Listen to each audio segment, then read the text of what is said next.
हमने गुजरे दिनों में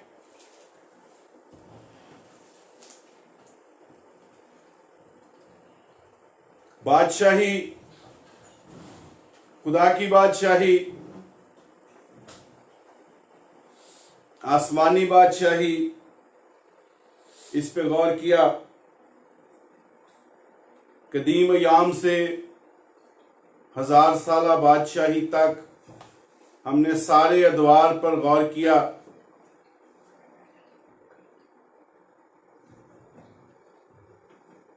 और अजीजों, 10वें बाब का दूसरा हिस्सा, तेरी मर्जी जैसी आसमान पर पूरी होती है जमीन पर भी हो, आज इस पे गौर करते हैं।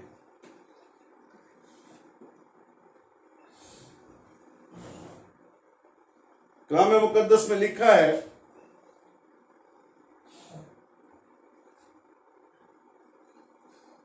यूहन्ना की इंजील उसका 6वां बाब और उसकी 40वीं आयत।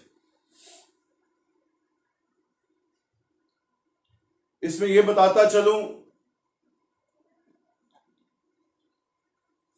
इस हिस्से में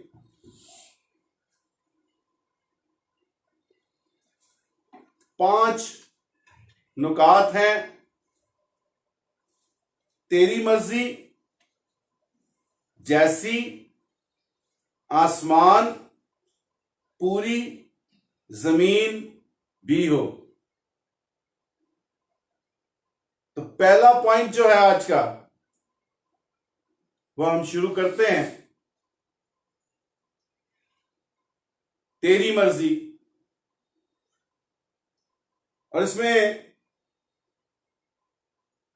खुदा की क्या मर्जी है।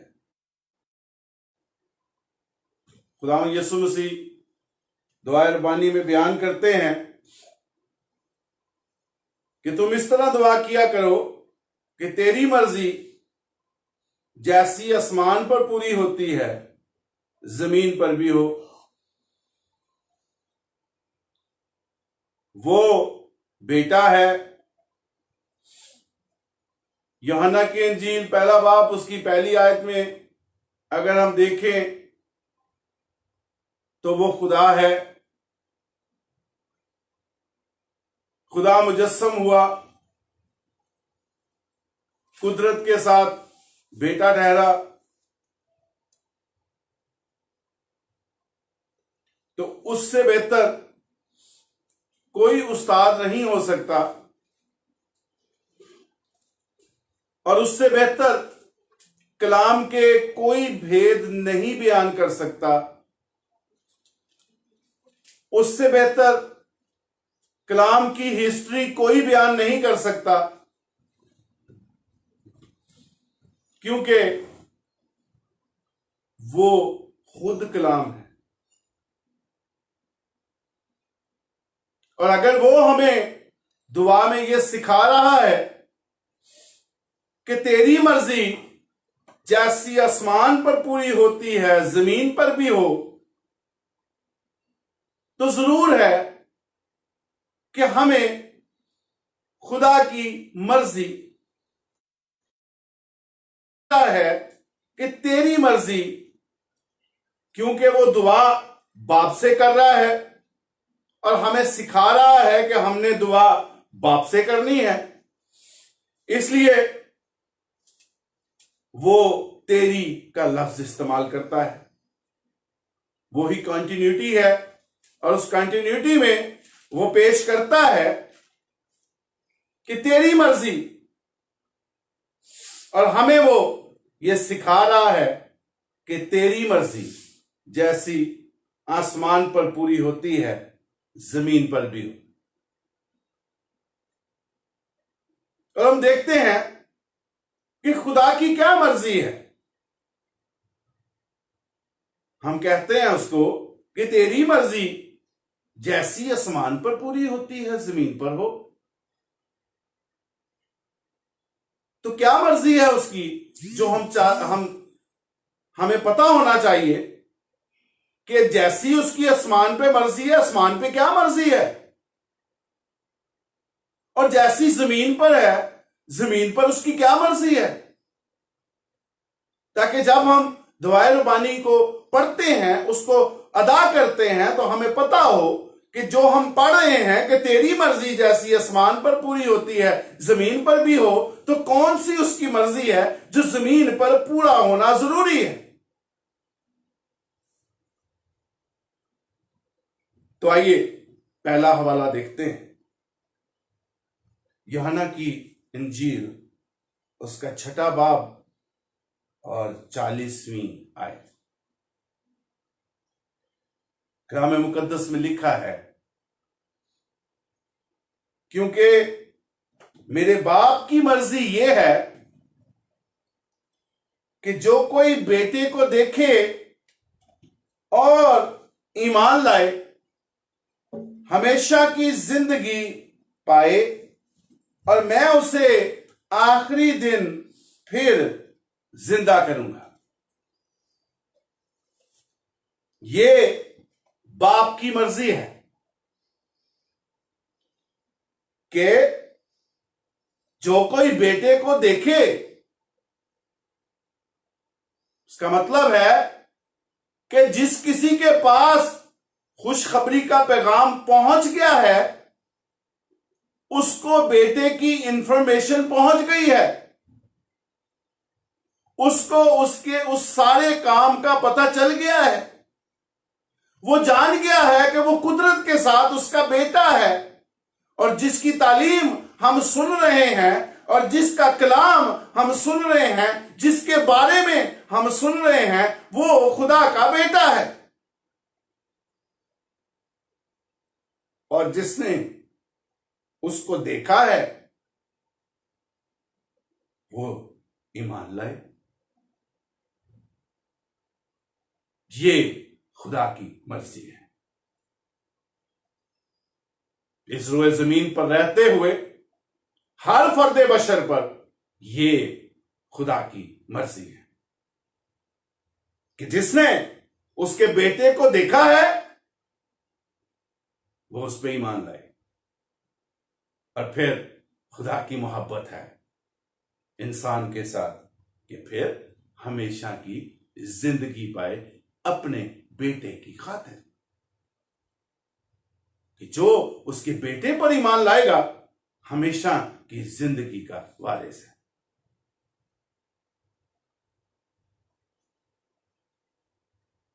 फिर आखिरी दिन जिंदा भी करेगा। अब ये आखिरी दिन जो है, ये कौन सा दिन है? क्या ये रैप्चर है? क्या कलीसिया का उठाया जाना है?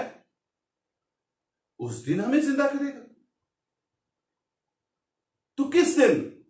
ये जो खुदा की मर्जी है कि जो बेटे को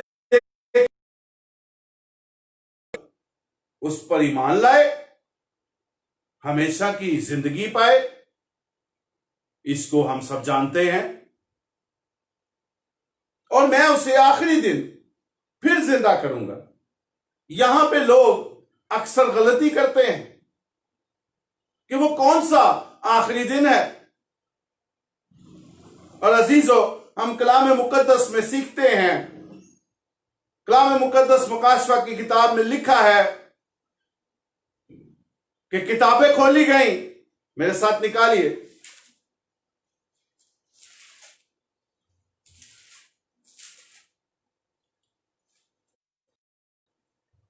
ये वो जगह है जहां पे दूसरी मौत से हम बच सकते हैं। रैप्चर है, कलीसिया का जमीन से उठाया जाना है। उन पे तो दूसरी मौत नहीं है, लेकिन जो मसीह यीशु में सो गए हैं या वो कब्रों में है, वो उस वक्त जिंदा नहीं हो। आइए पढ़ते हैं, 20वां बाब है मुकाशफा की किताब। फिर मैंने एक बड़ा सफेद तख्त और उसको जो उस पर बैठा हुआ था देखा, जिसके सामने से जमीन और आसमान भाग गए और उन्हें कहीं जगह ना मिली। फिर मैंने छोटे बड़े सब मुर्दों को उस तख्त के सामने खड़े हुए देखा और किताबें खोली गईं। फिर एक और किताब खोली गई, यानी किताबे हयात, और जिस तरह उन किताबों में लिखा हुआ था उनके अमाल के मुताबिक मुर्दों का इंसाफ किया गया। किसका इंसाफ? मुर्दों का इंसाफ किया गया। लिखा है, और समंदर ने अपने अंदर के मुर्दों को दे दिया, और मौत और आलमे रवा ने अपने अंदर के मुर्दों को दे दिया, और उनमें से हर एक के ईमान के मुआफिक उसका इंसाफ किया गया। फिर मौत और आलमे रवा आग की झील में डाले गए। ये आग की झील दूसरी मौत है, और जिस किसी का नाम किताबे हयात में लिखा हुआ ना मिला वो आग की झील में डाला गया।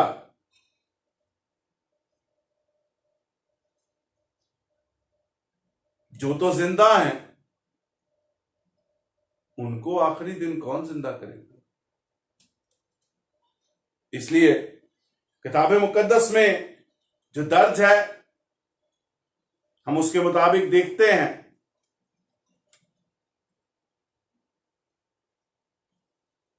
कि खुदा की क्या मर्जी है। पहली बात,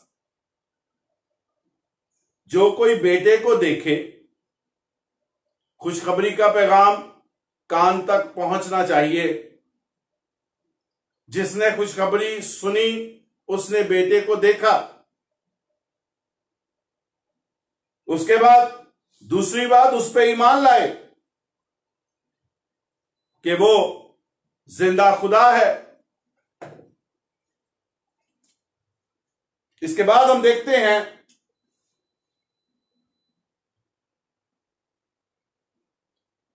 हमेशा की जिंदगी पाए,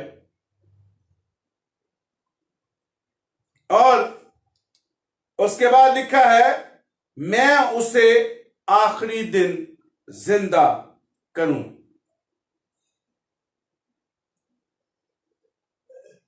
तो अजीजों,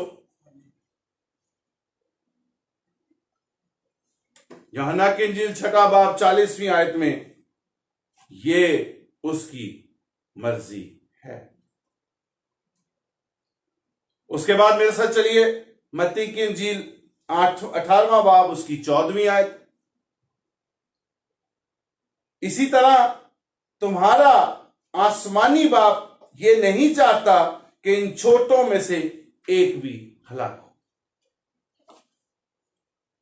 खुदा की क्या मर्जी है कि एक भी हलाक ना हो, बल्कि सबकी तौबा तक नौबत पहुंचे। और उसने ये इंतजाम किया है अपने बेटे के वसीला से कि सबकी तौबा तक नौबत पहुंचे, कोई हलाक ना हो। जिस किसी ने उसके बेटे को देखा है उस पर ईमान लाए ताकि हलाक ना हो बल्कि हमेशा की जिंदगी पाए। तो जरूर है कि हमें उसकी मर्जी मालूम होनी चाहिए अपनी जिंदगियों में, ताकि जब हम दुआए रबानी पढ़ते हैं हमें पता हो हम क्या पढ़ रहे हैं।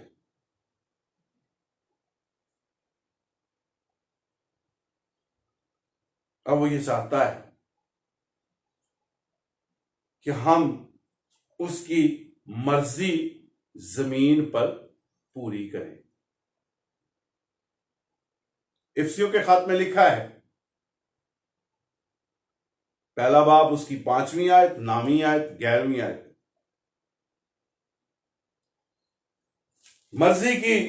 मर्जी के नेक इरादा, मर्जी के भेद और मर्जी की मसलहत है। हम देखते हैं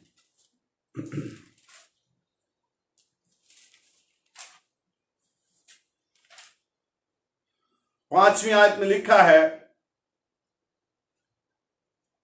बल्कि चौथी आयत से इसको पढ़ता हूं। चुनांचे उसने हमको बनाए आलम से पेशतर उसमें चुन लिया ताकि हम उसके नजदीक मोहब्बत में पाक और बेऐब हों, और उसने अपनी मर्जी के नेक इरादा के मुआफिक हमें अपने लिए पेशतर से मुकर्रर किया कि यीशु मसीह के वसीला से उसके ले पालिक बेटे हों। आगे चल के 9वीं आयत में लिखा है, चुनांचे उसने अपनी मर्जी के भेद को अपने उस नेक इरादा के माफिक हम पर जाहिर किया जिसे अपने आप में ठहरा लिया था। खुदा की यह मर्जी उसके नेक इरादा के तहत हुई कि हमें बनाए आलम से पेशतर उसने चुन लिया ताकि हम उसके बेटे के खून से धुल कर हमेशा की जिंदगी के वारिस हो।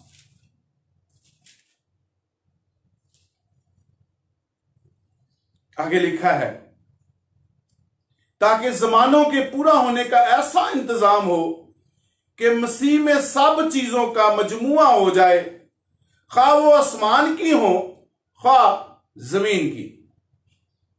उसी में हम भी उसके इरादा के मुआफिक जो अपनी मर्जी की मसलहत से सब कुछ करता है, पेशतर से मुकर्रर होकर मिरास बने।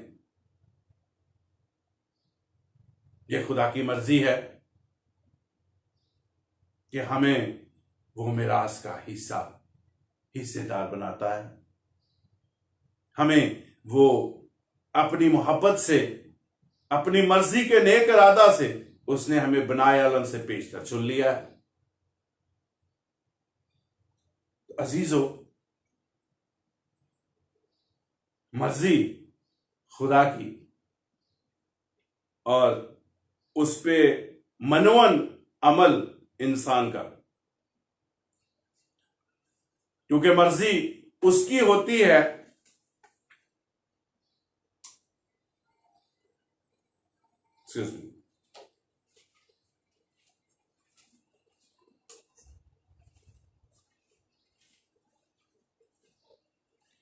मर्जी उसकी होती है जो कुछ हैसियत रखता हो,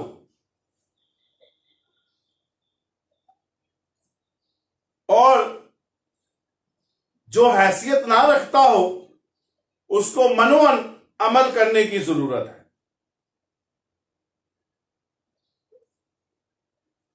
और अजीजों, अगला हवाला गलतियों के खत में से है, पहला बाब उसकी चौथी आयत। उसी ने हमारे गुनाहों के लिए अपने आप को दे दिया ताकि हमारे खुदा और बाप की मर्जी के मुआफिक हमें इस मौजूदा खराब जहां से खलासी बख्शे। अपनी मर्जी से, अपने आप, हमारी को खूबी लियाकत नहीं है, ना हमने को रुपए पैसे से निजात खरीदी है, ना हम अपनी किसी खूबी से बनाए आलम से पेशतर चुन लिए गए। इसमें हमारी कोई खूबी नहीं है, बल्कि ये उसकी मर्जी की मसलहत है, ये उसकी मर्जी के भेद हैं, ये उसकी मर्जी के नेक इरादा में है कि हम बनाए आलम से पेशतर चुने गए। उसने हम पर रहम किया, हमें हमेशा की जिंदगी का वारिस बनाया है, आखिरी दिन हमें वह जिंदा करेगा। तो अजीजों, खुदा की मर्जी जानते हुए इससे अगला हवाला देखते हैं, पहला थस्सलुनीकियों उसका चौथा बाब 3री आयत। चुनाचा खुदा की मर्जी ये है कि तुम पाक बनो, यानी हरामकारी से बचो। ये खुदा की मर्जी है कि जैसे वो पाक है, वो चाहता है कि फिर जो भी मेरे खानदान में शामिल हो, मेरी फर्जंदियत में आए, वो भी पाक बने। फिर ही हम उसके साथ मैच कर सकते हैं, उसके खानदान में रह सकते हैं और हमेशा की जिंदगी के वारिस बन सकते हैं। फिर ही हम उसके सामने कोई हैसियत रख सकते हैं। लेकिन फिर भी हम आगे चल के हम पढ़ेंगे कि फिर भी हम उसके सामने, हमें मनोअन उसकी मर्जी को मानना है, क्योंकि वो कादिर मुतलक खुदा है, हर चीज का मालिक है। हम उसको चैलेंज नहीं कर सकते। जो उसकी मर्जी है वो हम बशर हैं, आदम की औलाद है, हमें जमीन पर रहते हुए उसका हुक्म, उसकी मर्जी मनोन माननी है। जैसे वो कहे वैसे। अब उसने कहा अगली मर्जी है उसकी कि पाक बनो। यशायाह की किताब में लिखा है कि पाक बनो जैसे मैं पाक हूं। और अगर अहबार की किताब में देखें, उसमें भी खुदावन यही फरमाता है कि बनी इसराइल को कह के वो पाक बने जैसे मैं पाक हूं। तो अजीजों, खुदा की मर्जी कि हम पाक बने।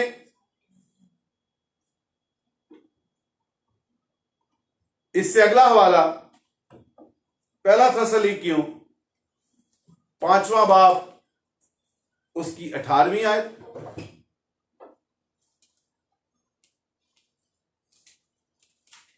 हर एक बात में शुक्रगुजारी करो, क्योंकि मसीह यीशु में तुम्हारी बाबत खुदा की यही मर्जी है। अगली बात क्या आई? पहले हमने सीखा पाक बनो, उसके बाद हमने सीखा कि शुक्रगुजारी यह खुदा की मर्जी है कि मसीह यीशु में खुदा की यह मर्जी है कि हम उसकी हर वक्त शुक्रगुजारी करें। यह खुदा को पसंद है।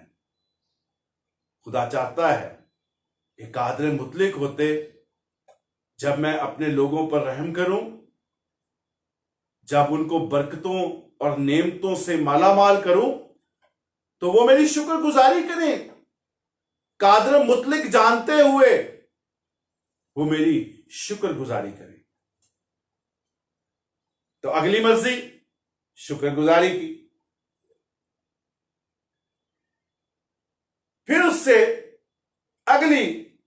अगला हवाला देखते हैं, उसमें क्या मर्जी है।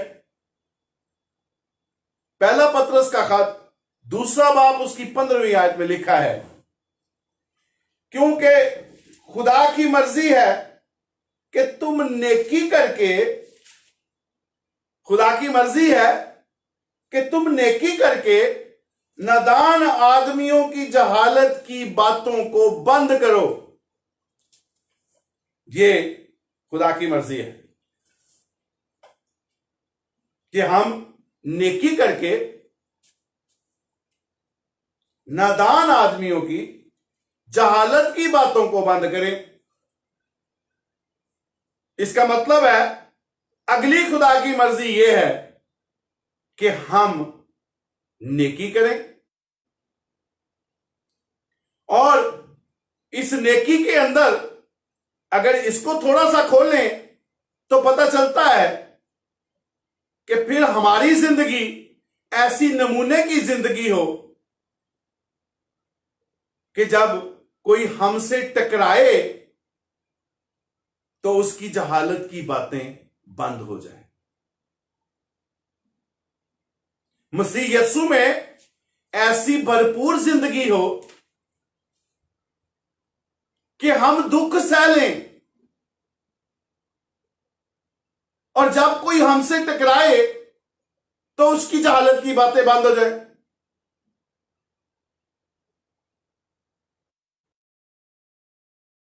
हम खुदावंद यीशु मसीह में इस कदर मजबूत हों कि परसिक्यूशन को बर्दाश्त करें, हर काम सब्र और हिलम से करें। तो फिर जब कोई नादान आदमी हमसे टकराएगा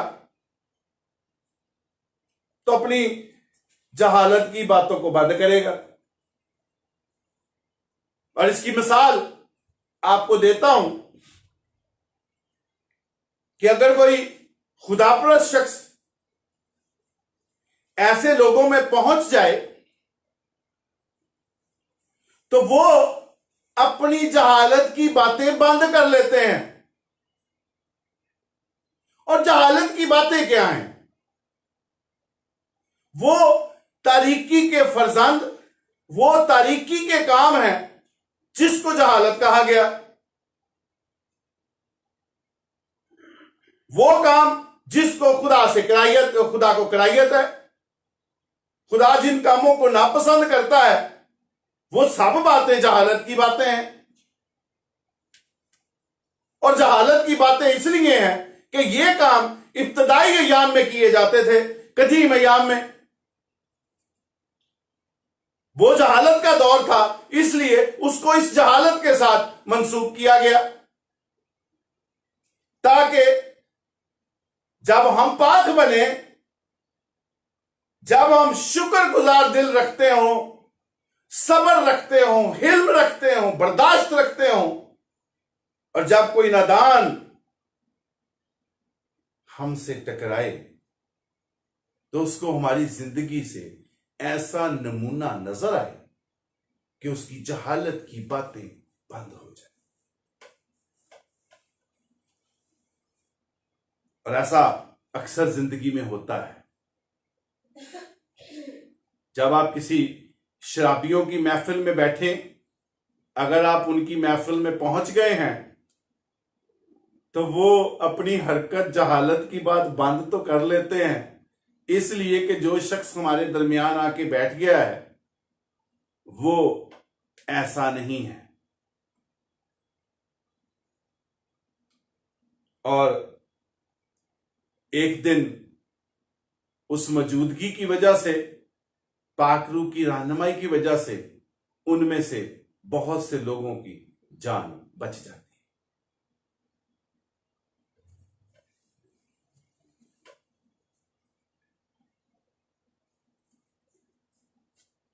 इससे अगली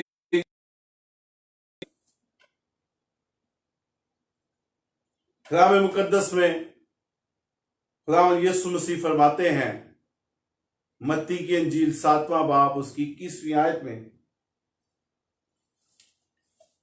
कि जो मुझे आए खुदावंद कहते हैं, हर एक खुदा की बादशाही में दाखिल ना होगा मगर वही जो मेरे आसमानी बाप की मर्जी पर चलते हैं। 7वां बाब 21वीं आयत लिखा है, जो मुझसे आए खुदावन कहते हैं उनमें से हर एक आसमान की बादशाही में दाखिल ना होगा मगर वही जो मेरे आसमानी बाप की मर्जी पर चलता है। और ये जो आसमानी बाप की मर्जी पर चलता है, ये जिस कॉन्टेक्स्ट में कही गई, वो क्या है उसका भी समझना जरूरी है।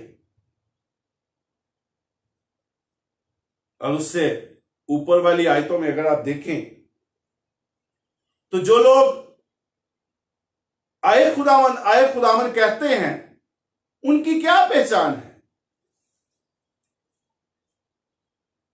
17वीं आयत में लिखा है, इस तरह हर एक अच्छा दरख्त अच्छा फल लाता है। अच्छा दरख्त जो खुदा की मर्जी बजा लाता है। और खुदा की मर्जी क्या है कि उसने बेटे को देखा, उस पर ईमान लाया, हमेशा की जिंदगी का वारिस हुआ, आखिरी दिन जिंदा किया जाएगा, हलाकत से निकल गया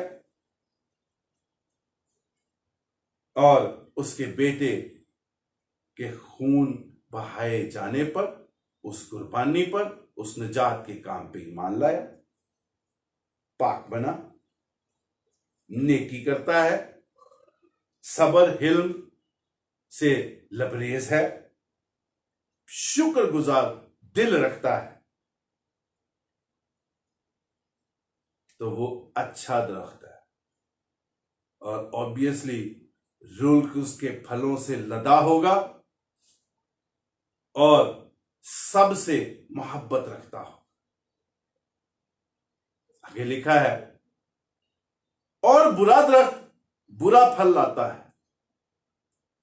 दरख्त तो दोनों है, अच्छा दरख्त भी है, बुरा दरख्त भी है, लेकिन कलाम मुकद्दस में लिखा है 16वीं आयत में, यहां पे ही, उनके फलों से तुम उनको पहचान लोगे, क्या झाड़ियों से अंगूर या ऊंट कटारों से अंजीर तोड़ते हैं। कलाम मुकद्दस ये पेश करता है, अच्छा दरख्त बुरा फल नहीं ला सकता, ना बुरा दरख्त अच्छा फल ला सकता है। और नतीजा क्या निकला? जो दरख्त अच्छा फल नहीं लाता वो काटा और आग में डाला जाता है। बस तुम उनके फलों से उनको पहचान लोगे। आगे फिर ये आयत कोड की गई है, जिन्होंने खुदावंद यीशु मसीह को नहीं पहना, खुदा की मर्जी को पूरा नहीं किया कि उसके बेटे की खुशखबरी का पैगाम सुनने के बाद उस पे ईमान ला के निजात के काम में शामिल नहीं हुआ, वो आए खुदावंद कहने का भी हकदार नहीं है। और वो कहता है कि जो मुझसे आए खुदावंद कहते हैं, उनमें से हर एक आसमान की बादशाही में दाखिल ना होगा, मगर वही जो मेरे आसमानी बाप की मर्जी पर चलता है। तो अब अगली जो मर्जी है वो हमने देखा कि हमें अच्छा दरख्त बनने की जरूरत है, ताकि दरख्त फलदार हो और फलों से रुल्क उसके फलों से लदा हो।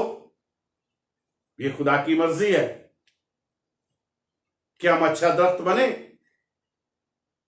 ताकि हम इस लायक हों कि हम आए खुदावंद कहें और हमें ये आखिरी दिन सुनने को ना मिले कि आए मलाउनो, मैं तुम्हें जानता ही नहीं। इसलिए जरूर है कि हमें आसमानी बाप की मर्जी पर चलना है। फिर इसके बाद खुदावंद यीशु मसीह एक चीज को डिक्लेयर करते हैं। हम बड़े वसूख से कहते हैं कि खुदावंद यीशु मसीह हमारा भाई है,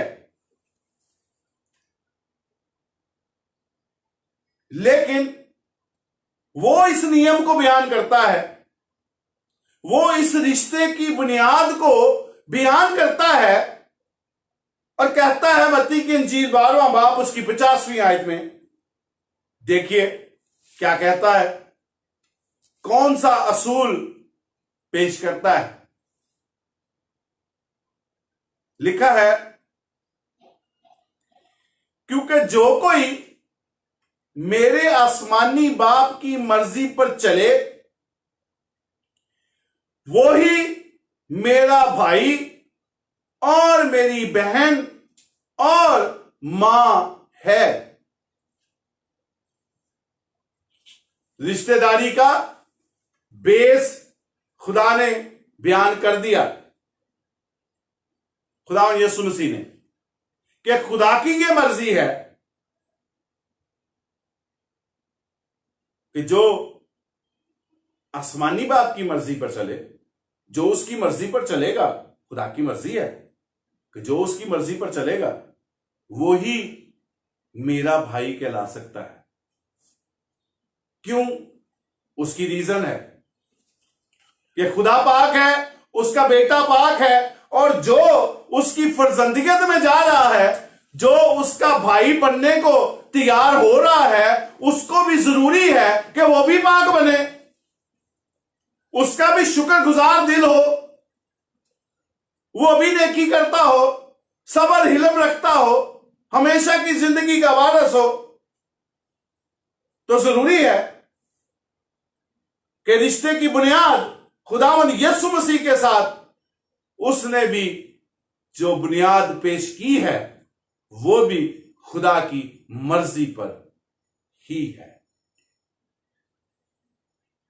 कि हम जो कुछ भी करते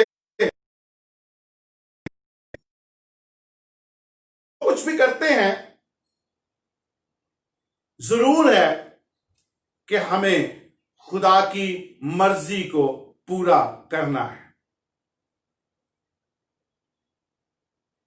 और अजीजों, मेरे साथ इस पॉइंट का आखिरी हवाला निकालिएगा, पहला पत्रस उसका 4था बाब।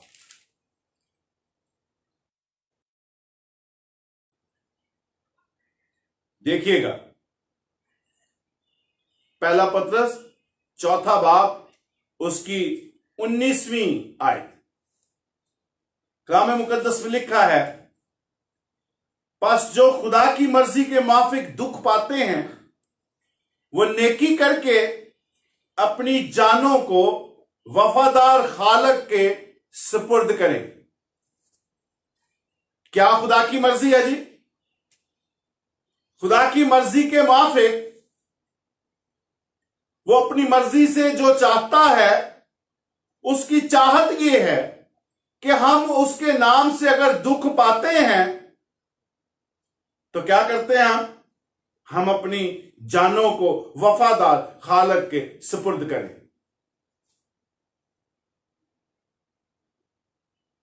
तो अगर हम दुख पाते हैं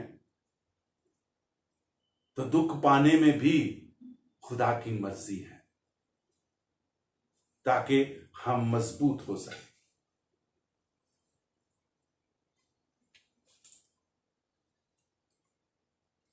तो अब खुदा की क्या मर्जी है, मैं रिपीटेडली पेश करता हूं ताकि हम अगला पॉइंट शुरू कर सकें। सबसे पहली बात, जो बेटे की खुशखबरी सुने उस पर ईमान लाए, हमेशा की जिंदगी का वारस होगा, आखिरी दिन जिंदा किया जाएगा, यह उसका इनाम है। मर्जी है कि उसके बेटे पर ईमान लाए।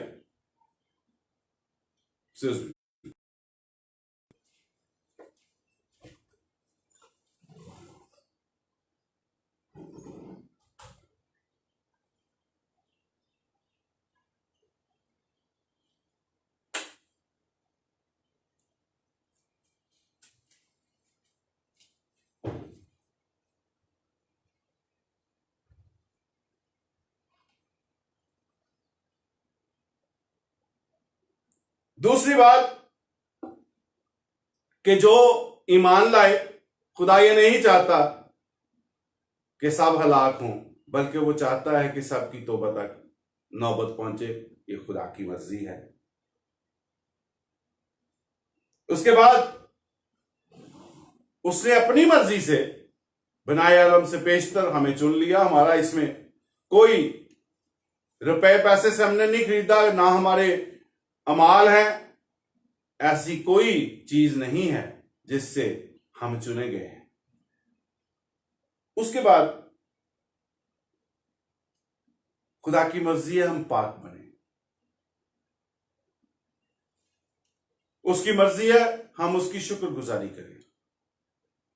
उसकी मर्जी है हम नेकी करके जहालत की बातों को बंद करें। उसकी मर्जी है कि हम अच्छे दरख्त बने, फलदार दरख्त बने, ताकि हम इस लायक बने कि हम आए खुदावन कहकर पुकार सके। उसकी मर्जी है कि हम उसकी ऊपर सारी बयान की हुई मर्जियों को अपने अंदर बसाएं, तो फिर हम उसके फर्जंद बन सकते हैं। फिर हम खुदावंद यीशु मसीह के भाई बहन मां बन सकते हैं, अगर हम उसकी मर्जी जमीन पर रहते हुए पूरी करें।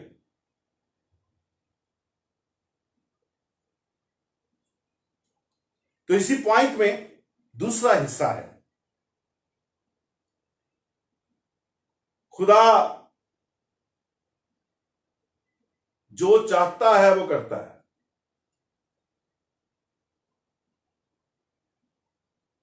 ना उसका कोई सलाहकार है, ना उसका कोई उसने वजीर रखे हुए जो उसको सलाह दें, बल्कि जो वो चाहता है वो करता है। बात खत्म हो गई। इससे अगली बात कोई है नहीं। और इसकी मिसाल हमें खुदावंद यीशु मसीह की उस तालीम से मिलती है कि हां की जगह हां, ना की जगह ना, दरमियान वाली जगह बदी है। अगर वो हमसे मोहब्बत करता है तो उसकी मोहब्बत हमारे साथ इतनी ज्यादा है कि उसने अपना इकलौता बेटा बख्श दिया, ताकि जो कोई उस पर ईमान लाए हलाक ना हो बल्कि हमेशा की जिंदगी पाए। ये उसकी कादर मर्जी है, और ये उसने खुद ही चाहा है, खुद ही प्लान किया है कैसे बेटे को वारिस करना है, वो क्या करेगा, बनी इसराइल का क्या बनेगा, आगे का जहान का क्या बनेगा। ये सब उसके प्लान है, उसकी मर्जी है। हम इंसान होते अपनी छोटी सी जो समझ रखते हैं उसमें हम बाज़ औक़ात ये सोचते हैं कि अगर खुदा ये ना करता, इस तरह कर लेता तो ज्यादा बेहतर होता। खुदा की मर्जी है, हम उसको चैलेंज नहीं कर सकते। कादर मुतलक है, उसकी मर्जी की मसलत है। हम सोच भी नहीं सकते कि उसने जो फैसला किया है वो कभी गलत हो सकता है। दानियल नबी की किताब में 4 बाब उसकी 35वीं आयत में लिखा है, दानियल 4 बाब उसकी 35वीं आयत लिखा है, और जमीन के तमाम बशिंदे ना चीज गिने जाते हैं, और वो आसमानी लश्कर और अहले जमीन के साथ जो कुछ चाहता है करता है, कोई नहीं जो उसका हाथ रोक सके या उससे कहे कि तू क्या करता है। हां जी, कलाम कहता है कि जो चाहता है करता है, कोई नहीं जो उसका हाथ रोक सके, क्योंकि वो कादर मुतलक है। हर चीज तो उसने बनाई है, कौन है जो उसको रोके। कैसे मुमकिन है कि ऐसा हो सके और उससे कहे भाई तू क्या कर रहा है, ऐसे ना कर, ऐसे कर ले। वो हमारा रब है, हमारा खुदा है, वो सब चीजों का मालिक है। जो कुछ नजर आता है वो उसका है। जो अभी हमें नजर नहीं आता वो भी उसका है, और हम उसको चैलेंज नहीं कर सकते। ये उसकी मर्जी है, जो चाहता है वो करता है। इससे अगला वाला इसी किताब में 17वीं आयत देखिएगा, चौथा बाब 17वीं आयत। उसमें क्या लिखा है? ताकि सब जी हयात पहचान लें कि हक ताला आदमियों की मुमलकत में हुक्मरानी करता है। हक ताला आदम की औलाद में हुक्मरानी करता है। आज खुदा जिन्होंने उसके बेटे को पहन रखा है वो उनके अंदर हुक्मरानी करता है।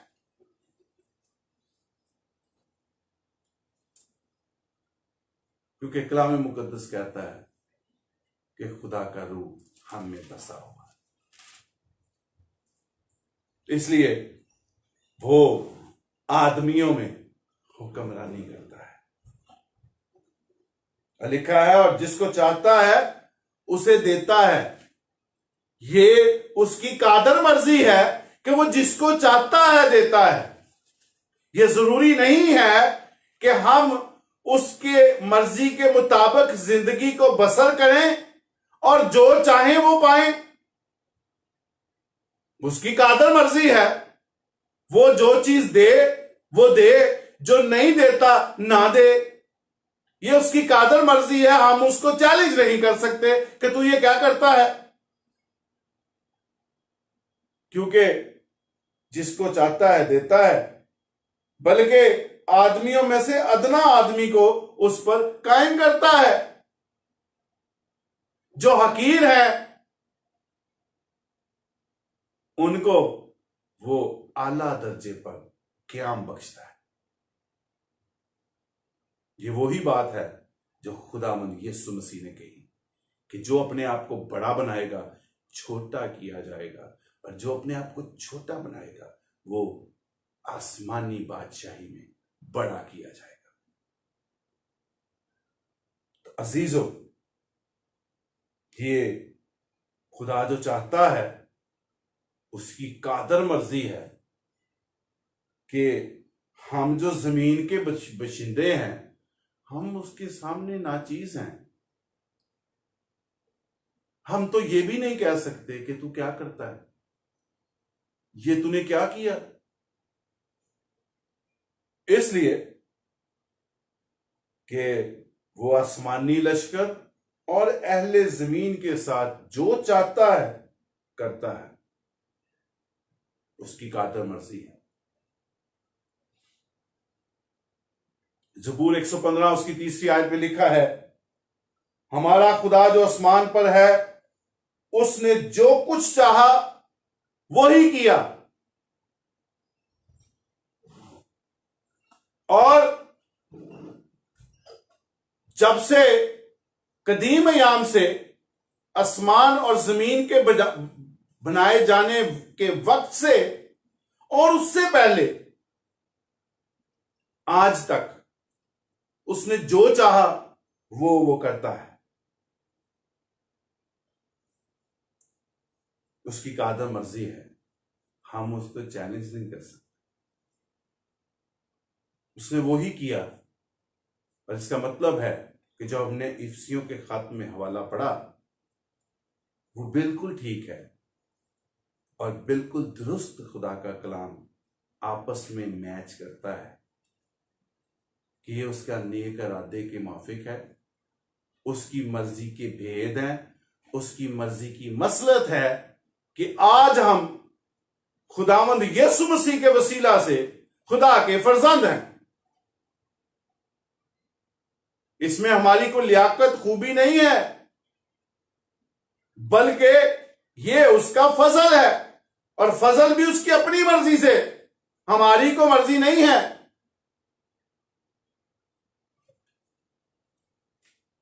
इब्रानियों के खत में चलते हैं और उसमें लिखा है, और साथ ही खुदा भी अपनी मर्जी के मुआफिक निशानों और अजीब कामों और तरह तरह के मौजों और रुल्क उसकी नेमतों के जरिया से उसकी गवाही देता है। आज हम बड़े बड़े मौजज़ात भी अपने दरमियान देखते हैं, खुदा के बड़े बड़े काम देखते हैं, नामुमकिनात देखते हैं कि मुमकिन हो गई हैं, उसके बावजूद खुशखबरी का पैगाम भी सुन लेते हैं, लेकिन उसके बेटे पर ईमान नहीं लाते। तो जब ईमान नहीं लाते, हमेशा की जिंदगी के वारिस नहीं है, तो फिर कैसे हम हलाकत से बच सकते हैं? कैसे आग और गंधक की चीज से बच सकते हैं? ये सब कुछ जानते हैं। हम अपने इर्द गिर्द रुल्क उसकी नेमतों को भी देखते हैं, तरह तरह की नेमतें हमारी कलीसियाओं में, हमारे लोगों में जिन्होंने खुदावंद यीशु मसीह को पहन रखा है, हम रुल्क उसकी नेमतों को भी देखते हैं, हम मौजज़ात को भी देखते हैं, अजीब कामों को भी देखते हैं जो हमारी समझ से बाहर है,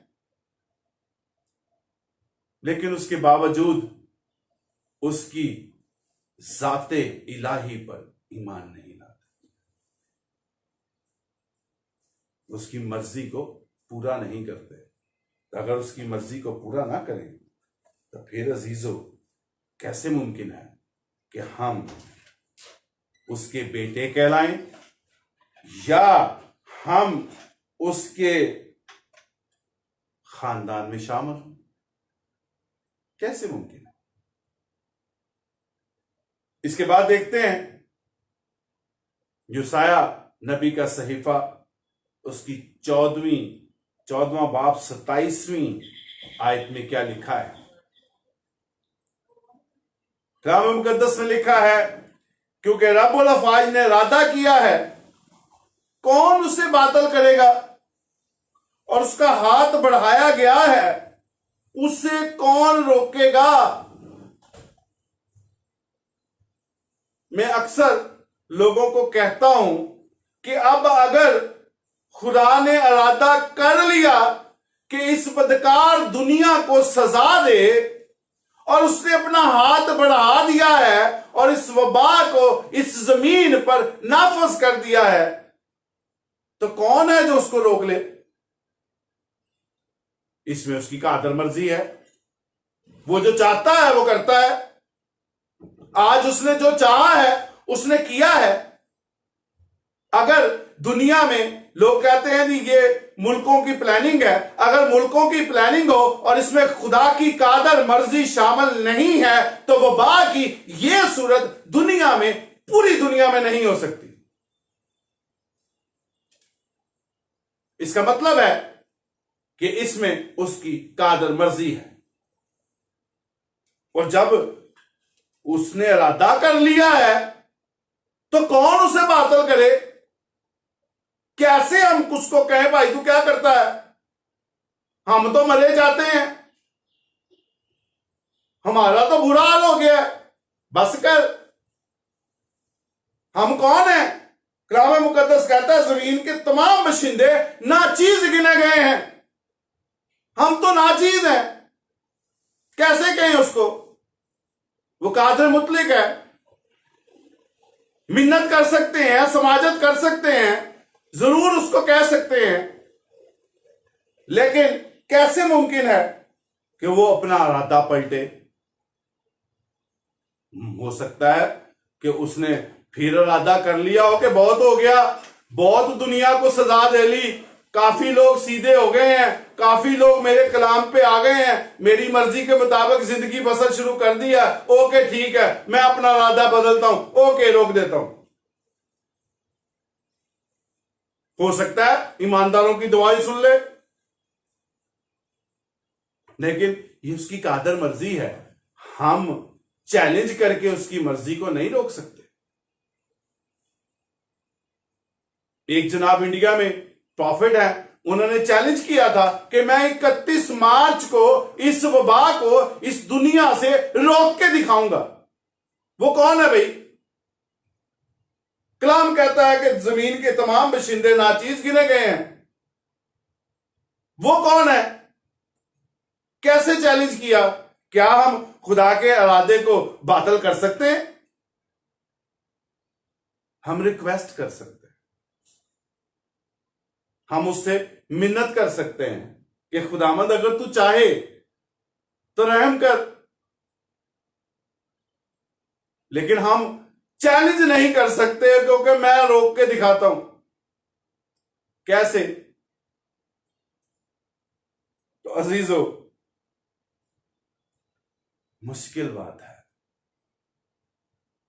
इसलिए खुदा की मर्जी यह है कि हम उसके बेटे पर ईमान लाएं, हमेशा की जिंदगी के वारिस बने और हर तौर से उसकी मर्जी को अपनी जिंदगी में, जमीनी जिंदगी जितनी उसने अता की है उसमें उसकी मर्जी को पूरा करें।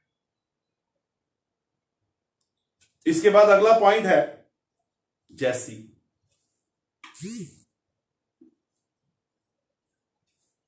इसका मतलब है जिस तरह से तू आसमान का निजाम चला रहा है और आसमान में तेरी सारी मर्जी पूरी हो रही है, मनोन वैसे ही जमीन पर भी हो। अब जब हम इसको तेजी में पढ़ते हैं तो हम पढ़ते हैं जैसे तेरी मर्जी आसमान पर पूरी होती है। लेकिन एक लफ्ज बीच में रोकता है और वो लफ्ज है जैसी। जैसी तेरी मर्जी। अजीजों, ये जो जैसी का लफ्ज इस्तेमाल हुआ, इसका मतलब है जिस तरह से, जैसे चल रहा है इस वक्त मौजूदा आसमान का हाल ये है कि जो वो चाहता है वो करता है।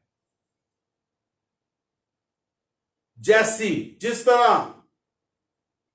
तरह वो चाहता है वो करता है, और जिस तरह तू चाहता है तू करता है आसमान पे, और सब तेरी मर्जी के मुताबिक चलते हैं। वैसे ही जैसे तू चाहता है करता है, वैसे ही जमीन पर भी तेरी मर्जी पूरी हो। तो ये जो जैसी का लफ्ज अलहदा इस्तेमाल किया गया है, ये उस चीज को प्रोमिनेंट करने के लिए है कि जो मर्जी आसमान पर पूरी होती है वो किस तरह से होती है। क्या उसने वजीर रखे हुए हैं, उसकी पूरी पार्लियामेंट है ऊपर कि जो फैसले किए जाते हैं? ऐसा नहीं है। वो हर फैसला जो इरादा करता है, जो वो सोच लेता है, जो वो चाहता है वो करता है। उसको कोई बातिल नहीं कर सकता, ना कोई हाथ बढ़ा के उसको रोक सकता है। तो इसलिए ये लफ्ज जैसी जो बीच में लिखा गया, ये इसलिए बयान किया गया ताकि जो आगे बात की जा रही है वो वाजिया हो जाए कि जैसे तेरी मर्जी, जिस तरह से तू आसमान पर जो चाहता है करता है, वैसे जमीन पर भी हो। जो मेरे मानने वाले हैं, जो मेरे पे ईमान ले आए, जो मुझे पहन लें और तेरे खानदान में शामिल हो जाएं, तेरे फर्जंद बन जाएं, वो तेरी मर्जी को माने। तू उनको जो दे वो उसको शुक्रगुजारी से कबूल करें और तेरी शुक्रगुजारी करें। अगर तू ना दे तो भी वो तेरी शुक्रगुजारी करें, क्योंकि तू शुक्रगुजारी को पसंद करता है। तो इसलिए ये जैसी का लफ्ज इस्तेमाल किया गया है। वरना जिस तरह से अगर ये को आम बात होती तो ये जैसी को अलहदा प्रोमिनेंट ना किया जाता। इसको रूटीन में जरा पढ़ें, आपको भी समझ आएगी। अरे हमारे बाप तू जो आसमान पर है, तेरी तेरी बादशाही आए, तेरी मर्जी जैसे आसमान पर पूरी होती है। सब लोग ऐसे पढ़ते हैं, लेकिन तेरी बादशाही आए, तेरी मर्जी जैसी आसमान पर पूरी होती है, रुकना पड़ता है इसलिए कि जो आगे पेश किया गया है उसकी इंपॉर्टेंस को समझने की जरूरत है कि खुदा क्या चाहता है, किस तरह से ऊपर चल रहा है, किस तरह से नीचे चलना है, और आसमान पर उसकी क्या मर्जी है, क्या करता है आसमान पर खुदा।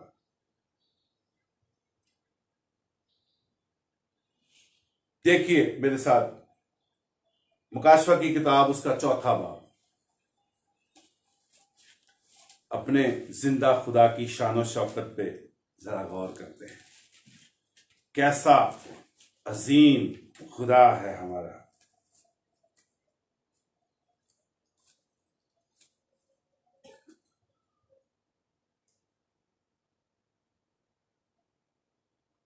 दूसरी आयत से पढ़ता हूं। फौरन मैं रूम में आ गया और क्या देखता हूं कि आसमान पर एक तख्त रखा है और उस तख्त पर कोई बैठा है, और जो उस पे बैठा है वो संगे यशब और अकीक सा मालूम होता है, और उस तख्त के गिर्द जमर्द किसी एक धनक मालूम होती है, और उस तख्त के गिर्द 24 तख्त हैं, और उस तख्तों पर 24 बुजुर्ग पोशाक पहने हुए बैठे हैं, और उनके सरों पर सोने के ताज हैं, और उस तख्त में से बिजलियां और आवाजें और गरजे पैदा होती हैं, और उस तख्त के सामने आग के 7 चिराग जल रहे हैं। ये खुदा की 7 रूहें हैं, और उस तख्त के सामने गोया शीशे का समंदर बलोर की मानद है, और तख्त के बीच में और तख्त के गिरदा गिर्द 4 जानदार हैं। आगे हम इसको शॉर्ट करके आगे देखते हैं, लिखा हुआ है खुदा कादर मुतलिक जो था, जो है, जो आने वाला है, और जब वो जानदार उसकी तमजीद और इज्जत और शुक्रगुजारी करें जो तख्त पर बैठा है, और अब्दुल अब्बास जिंदा रहेगा, तो वो 24 बुजुर्ग उसके सामने जो तख्त पर बैठा है गिर पड़ेंगे और उसको सिजदा करेंगे। जो अब्दुल अब्बास जिंदा रहेगा और अपना ताज ये कहते हुए उस तख्त के सामने डाल देंगे, आए हमारे खुदावन, खुदा तू ही तमजीद और इज्जत और कुदरत के लायक है, क्योंकि तू ही ने सब चीजें पैदा की और वो तेरी ही मर्जी से थी और पैदा हुई। जो कुछ है, वो जो तख्त पे बैठा है, उसने जो चाहा है वो अपनी मर्जी से उसने चाहा और वो पैदा हो। अजीजों, आसमान पर जितने फरिश्तगान हैं, अब ये भी सवाल पैदा होता है, बाज़ों का लोग पूछते हैं आसमान पर खुदा के कितने फरिश्ते हैं,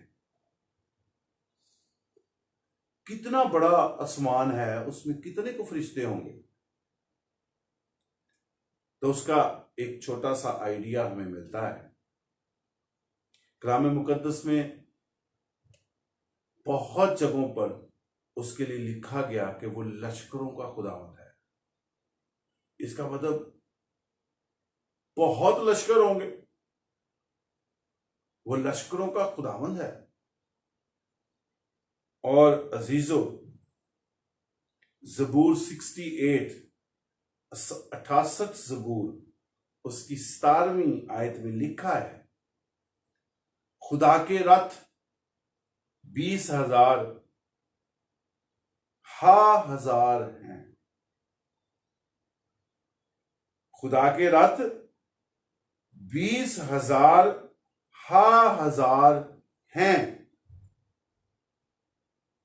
कि 20 को मल्टीप्लाई करते जाएं, इतने रथ हैं उसके। अब वो कितने हैं, ये मल्टीप्लाइकेशन के बाद पता नहीं कितने हैं। जैसे कलाम मुकद्दस में अपने भाई को 7 की 70 बार माफ कर, वो अगर आप उसको हिसाब किताब में लाएं तो इसका मतलब है अपने भाई को माफ ही रख। तो यहां पे ज़बूर 68 उसकी 17 वर्ष में लिखा है, खुदा के रथ 20,000 या 20,000 हजार हैं। और आगे लिखा है, खुदावन जैसा कोहे सीना में वैसा ही उनके दरमियान मकदस में है।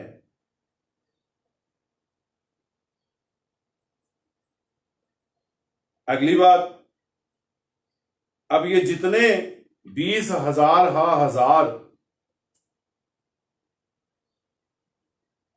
ये सब फरिश्ते उसकी मर्जी के मुताबिक चलते हैं और हर वक्त खुदा की हामद, उसकी तमजीद करते रहते हैं। इन पर भी खुदा की हुक्मरानी जमीन पर है। और 7 आसमान हो या 3 आसमान हो, मुख्तलिफ इस पे थियोलॉजी पेश की जाती है। कोई कहता है जी 7 आसमान है, कोई कहता है जी 3 आसमान है। कदीम अयाम में जो आइडियोलॉजी पेश की गई वो कहते थे जी एक आसमान है, जमीन है और जमीन के नीचे ये इस तरह से खुदा आसमान पर रहता है।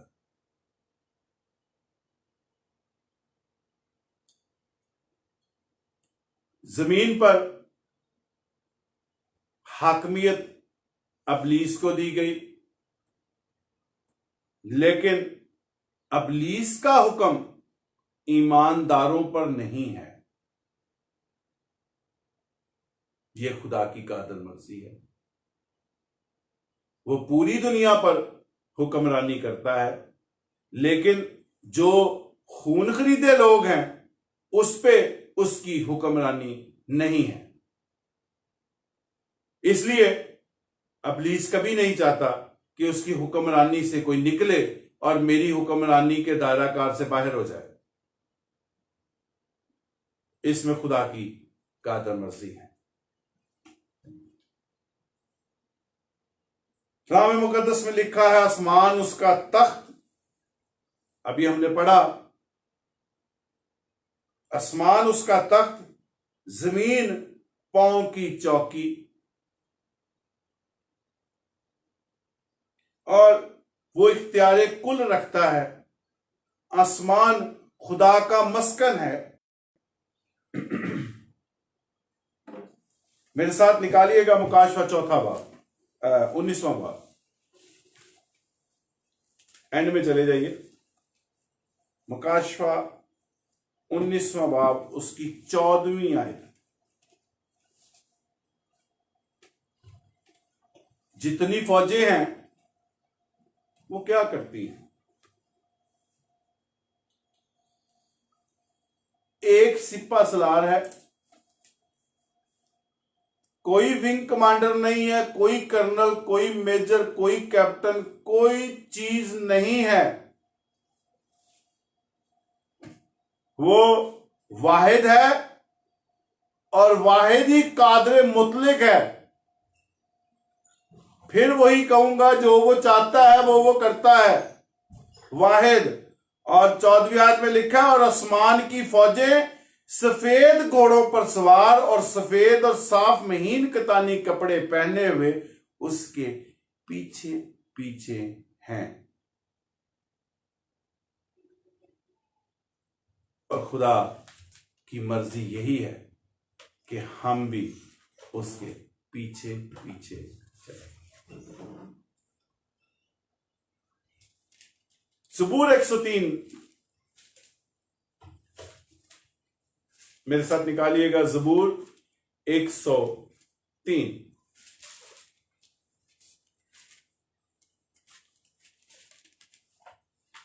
19वीं आयत।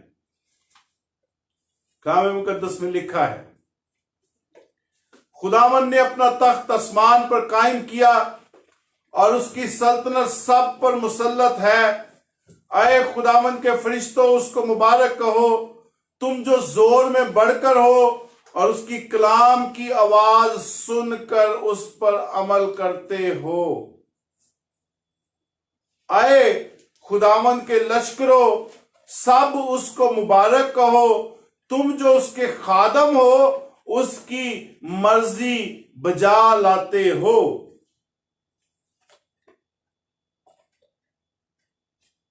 खुदावन ने अपना तख्त आसमान पर कायम किया है।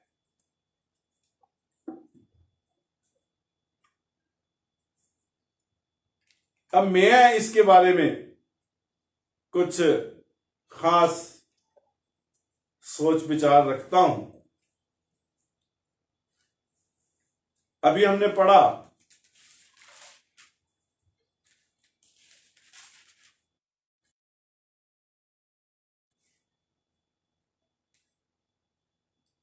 बीसवां बाब मुकाशफा का, उसकी 11वीं आयत। एक सोच पैदा होती है, उस पे तहकीक जारी है। जिस दिन कुछ बयान कर सकूंगा जरूर आपसे शेयर करूंगा। 20वां बाब, उसकी 11वीं आयत लिखा है, फिर मैंने एक बड़ा सफेद तख्त और उसको जो उस पर बैठा हुआ था देखा, जिसके सामने से जमीन और आसमान भाग गए।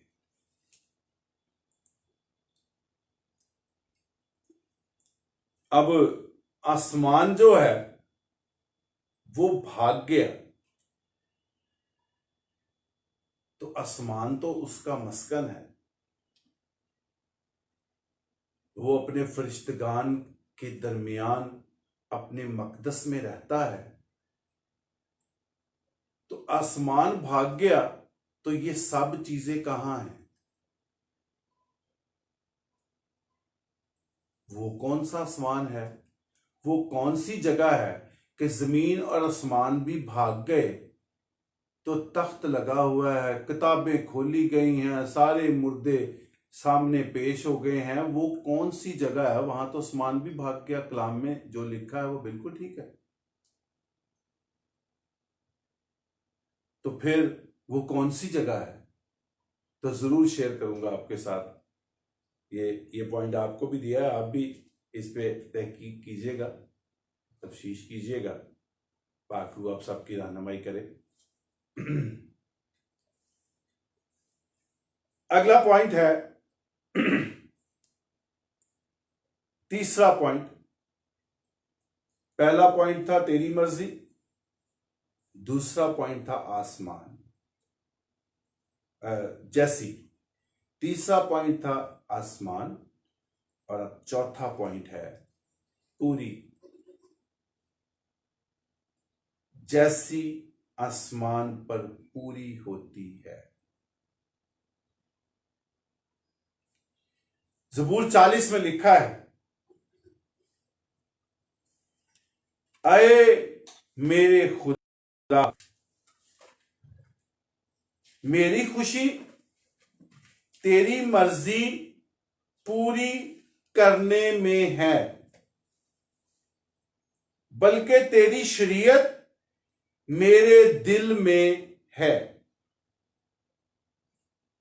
जब उसकी शरीयत हमारे दिल में है, तो फिर हमारी खुशी ये है कि हम उसकी मर्जी को पूरा करें। आप अपने अंदाज में इसको इस तरह पढ़ सकते हैं कि उसका कलाम हमारे अंदर बसता है, और उस कलाम के बसे होने के बाद रिएक्शन क्या है कि हम इसमें खुश होते हैं। जब उसका कलाम हम में बसा है कि हम खुशी से उसकी मर्जी को पूरा करें।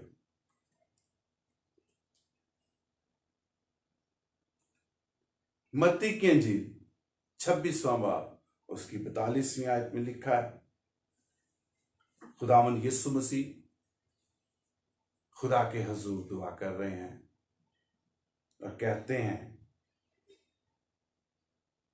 आए मेरे बाप, अगर ये मेरे पिए बगैर नहीं टल सकता प्याला, तो तेरी मर्जी पूरी हो। अब ये पूरी में इंग्लिश में इसको कहते हैं डन, फिनिश कर देना। जो प्लान बनाया गया उसको उसके तमाम हिस्सों पर, तमाम नुकात पे अमल करने के बाद उस काम को फिनिश करना,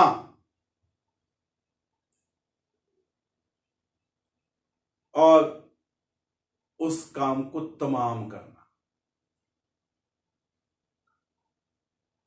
और इसीलिए खुदावंद यीशु मसीह ने सलीब पर एक कलमा पेश किया, तमाम हुआ, इट इज डन, तमाम हो गया। जो प्लान मैं जमीन पर लेके आया था कि मैं पूरी दुनिया के गुनाहों को अपने ऊपर उठाऊं और सलीब पर अपनी जान दूं, अपना खून बहाऊं, वो मैंने डन कर दिया है, पूरा कर दिया है। दैट्स इट, फिनिश, खत्म हो गया। और हम देखते हैं कि खुदा ने जो निजात का काम इंसान के लिए किया है, वो काम उसने मुकर्रर कर दिया है, वो प्लान उसने मुकर्रर कर दिया है। अब हम जब उस प्लान पे चलते हैं तो जरूर है कि जब उसका जिंदा कलाम हमारे अंदर, हमारे दिल में है, तो फिर हमारी खुशी ये है, रिएक्शन ये है कि हम उसकी मर्जी को पूरा करें। और उसकी मर्जी को जब हम पूरा करेंगे तो हम एक तानावर दरख्त, अच्छा दरख्त, रूल कुस के फलों से लदा, ये जब हम डन कर देंगे उसकी मर्जी को,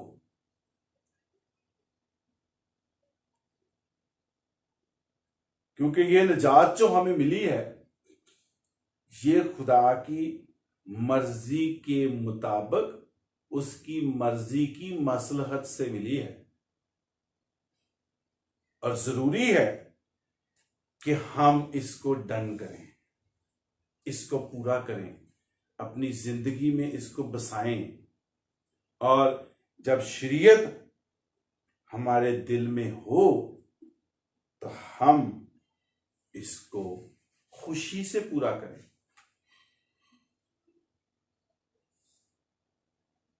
अब देखिए, एक बड़ा ही खूबसूरत हवाला है, खुदावंद यीशु मसीह के मुंह के अल्फाज हैं। और खुदावंद यीशु मसीह ने कहा, यूहन्ना की इंजील 4 बाब उसकी 34वीं आयत, चैप्टर 4 वर्स 34, यीशु ने उनसे कहा, मेरा खाना यह है कि अपने भेजने वाले की मर्जी के मुआफिक अमल करूं और उसका काम पूरा करूं। अब जो काम हमारे सुपुर्द है हर फर्द बशर पर कि वो खुदा की मर्जी को पूरा करे। और उसकी मर्जी ये है कि जिसने उसके बेटे को देखा, उसकी खुशखबरी का पैगाम सुना, वो उस पर ईमान लाए, हमेशा की जिंदगी पाए। तो खुदा की मर्जी पर अमल किया, अमल तो कर लिया, पर रूह के फल नहीं लगे। उसके फर्जंद बातों से तो कहला लिया। अभी मैंने एक आयत पीछे पढ़ी थी, हर एक खुदा की बादशाही में दाखिल ना होगा मगर वही जो मेरे बाप की मर्जी पर चलते हैं। ये जरूरी नहीं है कि उसकी बादशाही में वो सब शामिल हों जिन्होंने खुदावंद यीशु मसीह पे ईमान लाए हैं, बल्कि जरूर है कि उसकी मर्जी को जिन्होंने अपनी जिंदगी में पूरा किया है वो ही उसके अहल हैं उसको आए खुदावंद कहने के, वही उसके खानदान में रहने के मुस्तहिक हैं। लेकिन जिन्होंने उसको पूरा नहीं किया वो कैसे उसमें रह सकते हैं? तो फिर उनको वो कहेगा, आए मलाउनो मैं तुम्हें जानता नहीं। वो कहेंगे हमने तेरे नाम से बदरूहें निकाली, हमने बड़े बड़े मौजज़ात किए तेरे नाम से, रूहें बचाई। वो कहेंगे मैं तुम्हें जानता नहीं। क्या वो ईमानदार नहीं थे? लेकिन फर्क क्या था कि उन्होंने उसकी मर्जी को पूरा नहीं किया था। शरीयत को अपने दिल में बसाना एक और बात है, और उस शरीयत पे रहते हुए, दिल में बसाते हुए उसको खुशी से उसकी मर्जी को पूरा करना इज समथिंग एल्स। ये दो फर्क चीजें हैं। हम कलाम पढ़ते हैं, हम दुआ करते हैं, लेकिन उसकी मर्जी को पूरा नहीं करते। उसकी मर्जी को सुनते भी हैं। इसीलिए जैसी का लफ्ज इस्तेमाल किया गया था इस बात को प्रोमिनेंट करने के लिए कि जैसे तेरी मर्जी, जैसी तेरी मर्जी आसमान पर पूरी होती है। क्योंकि कलाम तो हम अपने अंदर बसा लेंगे, पढ़ भी लेंगे, आसानी है। आजकल तो आप मोबाइल में भी पढ़ सकते हैं, बाइबल ऐप मौजूद है, पढ़ते हैं लोग, रोज की एक आयत भी पढ़ते हैं। लेकिन उस कलाम को अंदर बसाने का फायदा उस वक्त है जब हम खुदा की मर्जी को पूरा करें। और खुदा की मर्जी को पूरा कैसे करें? शुक्रगुजार दिल रखें, जिस भी हाल में हो। अच्छा खा रहे हैं फिर भी शुक्र करें, बुरा खा रहे हैं फिर भी शुक्र करें। यह उसकी कादर मर्जी है, जो जिसको चाहता है वो देता है। लेकिन कलाम तो हम अपने अंदर रखते हैं, बहस भी बड़ी अच्छी लोगों से करते हैं, लेकिन शुक्रगुजार दिल नहीं रखते। तो क्या हम उसकी मर्जी को पूरा करते हैं? खुदावंद यीशु मसीह जो कुदरत के साथ उसका बेटा है, वो सलीब पर उसका पूरा प्लान को पूरा करता है और कहता है तमाम हुआ। तो हम जो जमीन के बशिंदे कोई हैसियत ही नहीं रखते, हम पे कितना जरूरी है कि हम उसकी मर्जी को जमीन पर पूरा करें।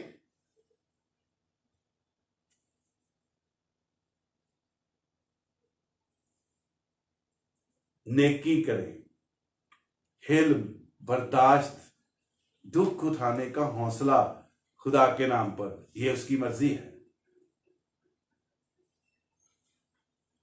तो अजीजों, जरूरी है कि अगर कलाम हमारे अंदर है तो हमने मर्जी पूरी नहीं कर दी, किसी गलत फहमी में ना रहिएगा। मर्जी उस वक्त पूरी होगी जब हम उस कलाम के मुताबिक खुदा की मर्जी को जानते हुए उसके मुताबिक जिंदगी बसर करें। पांचवा पॉइंट है जमीन। जिस तरह आसमान पर पूरी होती है, जमीन पर भी हो। ज़बूर 115 उसकी 16वीं आयत में लिखा है, आसमान तो खुदामंद का आसमान है, लेकिन जमीन उसने बनी आदम को दी है। जमीन हमारा मस्कन है, हम जमीन पर रहते हैं, जमीन हमारा घर है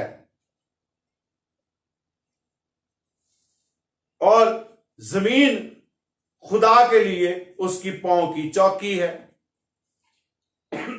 अमाल 7वां बाब उसकी 49 आयत में लिखा है,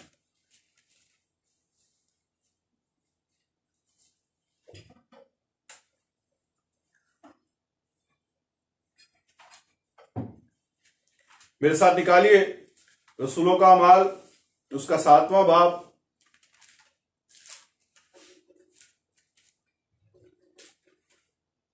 उनचासवीं आयत।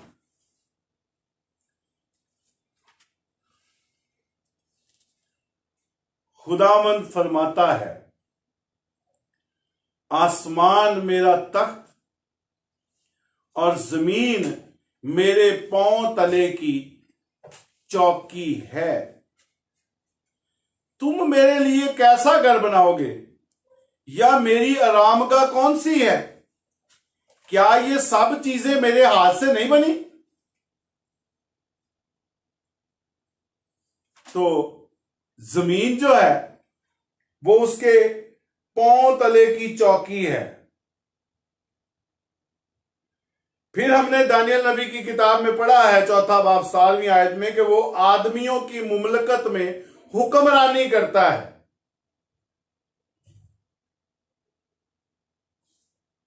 यहां पे एक बात और है,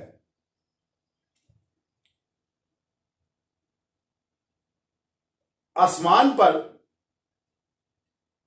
अभी हमने पीछे पढ़ा कि खुदा फरिश्तों के दरमियान अपने मकदस में रहता है।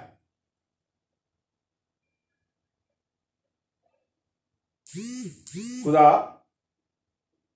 ज़बूर 68 उसकी 17 वर्स में हमने पढ़ा कि खुदा उनके दरमियान अपने मकदस में रहता है।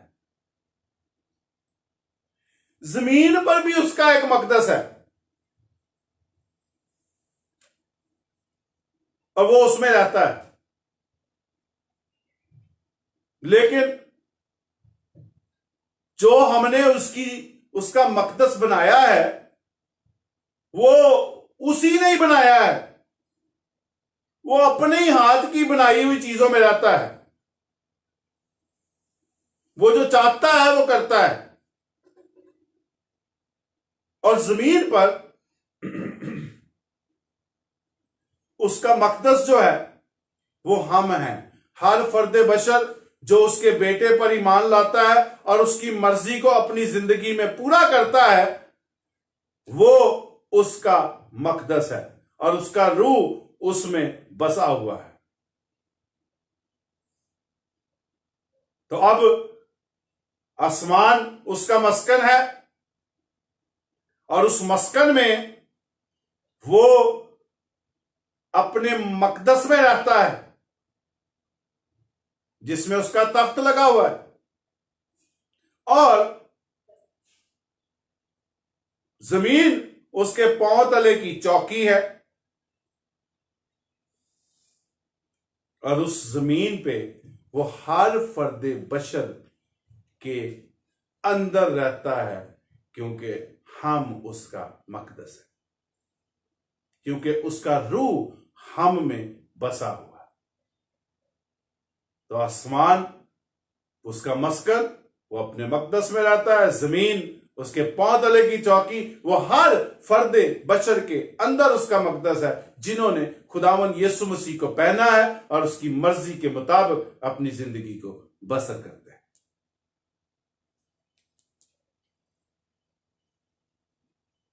इस्तिश्ना की किताब में लिखा है 10वां बाब उसकी 14वीं आयत में, देख आसमान और आसमानों के आसमान और जमीन और जो कुछ जमीन में है, ये सब खुदावन तेरा खुदा का ही है।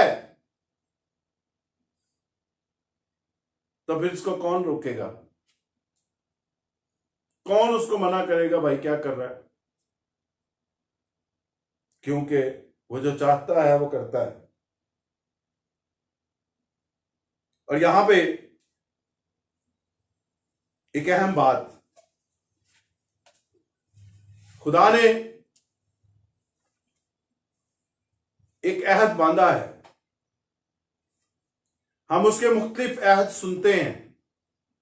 इब्राहिम के साथ उसने अहद बांधा, बनी इसराइल के साथ अहद बांधा, इसहाक के साथ अहद बांधा, यकूब के साथ अहद बांधा, और अहद के तौर पे बनी इसराइल उसकी मुकद्दस कौम है, हम पढ़ते हैं। उसने यीशु मसीह के वसीला से हमारे साथ अहद बांधा। एक और अहद भी है, और वो अहद खुदा ने, खुदा और जमीन के दरमियान एक अहद बांधा गया है,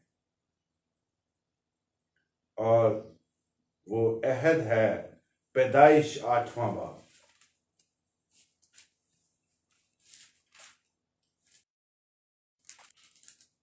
उसकी 21वीं आयत में लिखा है, और खुदावन ने उनकी राहत अंगेज खुशबू ली, और खुदावन ने अपने दिल में कहा कि इंसान के सबब से मैं फिर कभी जमीन पर लानत नहीं भेजूंगा, क्योंकि इंसान के दिल का ख्याल लड़कपन से बुरा है, और ना फिर सब जानदारों को जैसा अब किया मारूंगा, बल्कि जब तक जमीन कायम है बीज बोना, फसल काटना, सर्दी और तपिश, गर्मी, जाड़ा, दिन और रात माकूफ ना होंगे। ये अहद खुदा का आज हम अपनी जमीन पर देख सकते हैं। और उस अहद का निशान भी पेश किया। 9वां बाब उसकी 13वीं आयत में,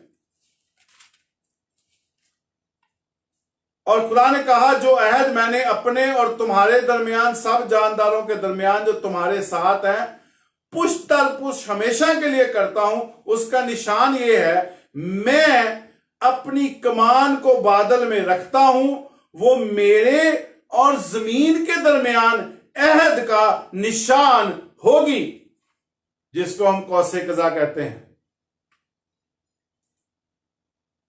ये उस अहद की निशानी है जो खुदा और जमीन के दरमियान बांधा गया है।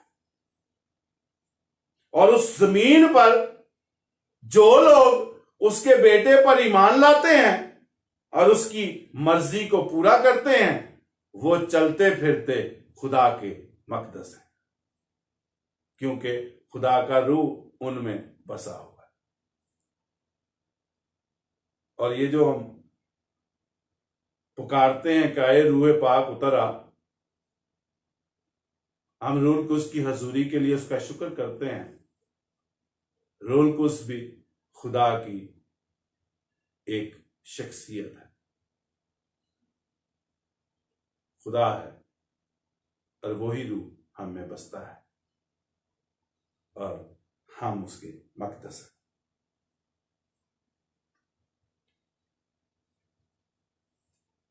तो जब हम खुदावन यीशु मसीह ने ये दुआए रबानी हमें सिखाई है, तो जब ये लफ्ज इस्तेमाल किए जाते हैं कि तेरी मर्जी जैसे आसमान पर पूरी होती है जमीन पर भी हो, तो हम खुदा को उसका अहद भी याद करवाते हैं कि ये सब चीजें तूने कहा था कि जब जमीन पे ये पूरी हो रही हैं, तेरी मर्जी जब जमीन पे पूरी हो रही है तो तूने हमेशा की जिंदगी का वारस भी बनाया है, तूने आखिरी दिन जिंदा करने का वादा भी किया है, और तूने जमीन के साथ एक अहद भी बांध रखा है कि ये सर्दी और गर्मी और जाड़ा और ये सब चीजें इसी तरह दिन और रात कायम रहेंगे। तो हम दुआए रबानी के जरिए से खुदा अगर कोई बात कर रहा है तो वो बड़े वसूख के साथ कर रहा है।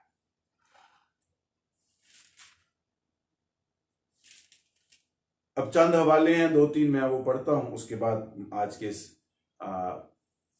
पॉइंट को खत्म करेंगे और कल हम रोजमर्रा की रोटी पर गौर करेंगे। तो पहला हवाला है इब्रानियों का खत 10वां बाब उसकी 35वीं 36वीं आयत में लिखा है, क्योंकि तुम्हें सब्र करना जरूर है ताकि खुदा की मर्जी पूरी करके वादा की हुई चीजें हासिल करो। कौन सी चीज जरूरी है? सब्र, जो कि पाकिस्तानी कौम में तो है ही नहीं ना, लेकिन हम ईमानदारों में खुदा की मर्जी ये है कि हमारे अंदर सब्र का होना जरूर है। उसके बाद अगला हवाला है इब्रानियों का खत 13वां बाब उसकी 21वीं आयत, तुमको हर नेक बात में कामल करे ताकि तुम उसकी मर्जी पूरी करो। फिर वही नेकी, और जो कुछ उसके नजदीक पसंदीदा है यीशु मसीह के वसीला से हम में पैदा करे। अगला हवाला है इफ्सियों 6 बाब उसकी 6 आयत, और आदमियों को खुश करने वालों की तरह दिखावे के लिए खिदमत ना करो, बल्कि मसीह के बंदों की तरह दिल से खुदा की मर्जी पूरी करो। दिखावे के लिए नहीं, कुछ हासिल करने के लिए नहीं, बल्कि मसीह के बंदों की तरह उसकी मर्जी को हम पूरा करें। आखिरी हवाला है पहला थस्सलुनीकियों 2 बाब उसकी 12वीं आयत। कलाम मुकद्दस में लिखा है, चाल चलन खुदा के लायक हो जो तुम्हें अपनी बादशाही और जलाल में बुलाता है। ताकि तुम्हारा चाल चलन खुदा के लायक हो, इसका मतलब है कि लायक हम उसी वक्त बन सकते हैं, हम खुदा को उसी वक्त पसंद आ सकते हैं, हम खुदा के फर्जंद उसी वक्त बन सकते हैं, और वो होगा जब हमारा चाल चलन उसके लायक हो। वो पाक है, तुम भी पाक बनो। तो अजीजों, खुदा के शुक्र करते हैं कि कलाम मुकद्दस में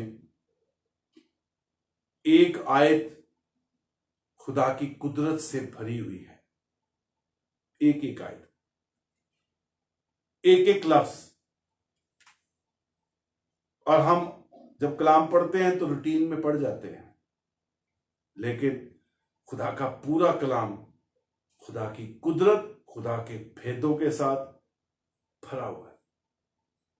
तो जरूर है कि हम कलाम की तफसीश करें, तहकीक करें और कलाम को सीखें, ताकि जो कलाम हम इवन दुआ भी करते हैं, जो दिन में मेरा ख्याल है कि 5-7 दुआएं तो हो ही जाती है, तो वो दुआ करना भी, उसमें भी भेद है। तो अगर हम समझ के सब कुछ करें तो बाबरकत ठहरेंगे। खुदा हम सबको बरकत दे। आइए, वक्त है